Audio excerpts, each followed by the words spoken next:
El 20 de julio se celebra el grito de independencia del país, aunque el proceso, en realidad, no cesó hasta 1819, con el triunfo de Simón Bolívar frente a las tropas realistas. En ocasiones, sucesos aparentemente insignificantes pueden desembocar en grandes trifulcas. Ese es el caso del día en que se inició la independencia de Colombia, cuyo detonante fue, aunque no de forma aislada, un florero. Y es que lo que ocurrió el 20 de julio de 1810 en la casa de José González Llorente, en Santa Fe, actual Bogotá, fue la gota que colmó el vaso para un sector de la élite criolla que anhelaba, desde hacía tiempo, desprenderse del yugo español y conseguir la igualdad entre americanos y españoles. Inspirados por los movimientos independentistas que despertaban en América, que ya habían tenido éxito en Estados Unidos, 1775 a 1783, y Haití, 1791 a 1803, los neogranadinos aprovecharon la debilidad del Imperio español a causa de las invasiones napoleónicas y la crisis sanitaria en el territorio peninsular por la viruela y la fiebre amarilla para llevar a cabo el proceso de independencia del entonces denominado Virreinato de la Nueva Granada. La situación del continente previa a la etapa bélica,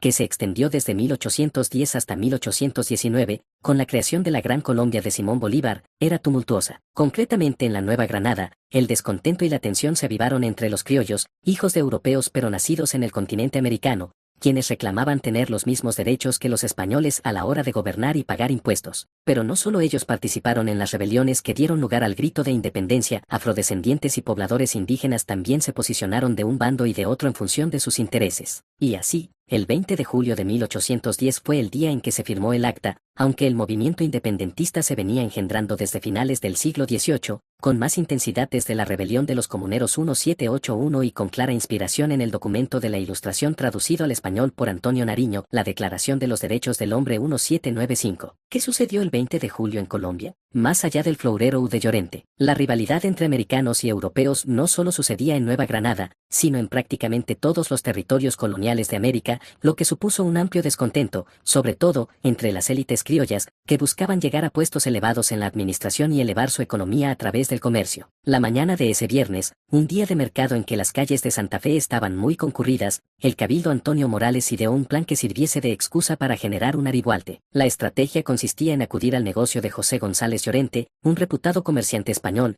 a pedirle un florero para decorar un banquete dedicado a Antonio Villavicencio, el encargado por los españoles de formar una junta local en la Nueva Granada. Aceptara o se negara a prestar el objeto, la tensión acumulada entre los criollos no podía hacer más que explotar, y ese fue el día elegido. Cumpliendo con las expectativas de Morales y sus afines, Llorente rechazó proceder al préstamo y mostró un gran desprecio a Villavicencio y a todos los americanos, criollos. Así, las palabras del comerciante español desencadenaron una pelea física que terminó en la sublevación del pueblo contra los españoles. Durante la agitación social que se vivió en esa misma fecha, fue firmada el Acta de Independencia de Colombia por 40 representantes criollos, entre ellos Antonio Morales, el primer enviado de Colombia ante las Provincias Unidas de Centroamérica, Camilo Torres, el intelectual que redactó el Memorial de Agravios 1809, un texto clave en el pensamiento político de la época que exponía la necesidad de igualdad entre españoles y americanos, y José Acevedo y Gómez, un militar que lideró las reyertas del 20 de julio y fue apodado el Tribuno del Pueblo. Sin embargo, ese día no se dio ni el primer ni el último grito de independencia en la Nueva Granada. Lo cierto es que cada una de las regiones de la actual Colombia tuvo un proceso independentista distinto. En Cartagena, por ejemplo, este hito se conmemora el 11 de noviembre de 1811, mientras que en Cali, Buga y Socorro las rebeliones empezaron mucho antes. ¿Cómo se celebra el Día de la Independencia en Colombia? A día de hoy, el Día de la Independencia se celebra con desfiles militares y eventos culturales alrededor de todo el país, aunque con mayor intensidad en la capital. Ahora bien, cabe destacar que la consecución de la independencia no fue solo fruto del éxito militar de Simón Bolívar en 1819, sino también de la voluntad civil de criollos, afrodescendientes, indígenas y mujeres por cambiar la situación. En este sentido, el 7 de agosto de 1819 ocurrió la Batalla de Boyacá, en Tunya, que duró apenas 2 horas. Y es que el ejército libertador no solo tenía más hombres que la tropa realista, también tenía la moral más alta y un compromiso mayor con su causa. Asimismo, los habitantes de la localidad participaron activamente en la batalla y su apoyo fue fundamental para lograr la victoria que, en este caso, sí culminó con el fin del dominio español sobre la Nueva Granada, que a partir de entonces se uniría a Venezuela, Ecuador y Panamá para formar la Gran Colombia. Con esto, en el Día de la Independencia de Colombia se conmemora el éxito de los americanos colombianos frente al Imperio español,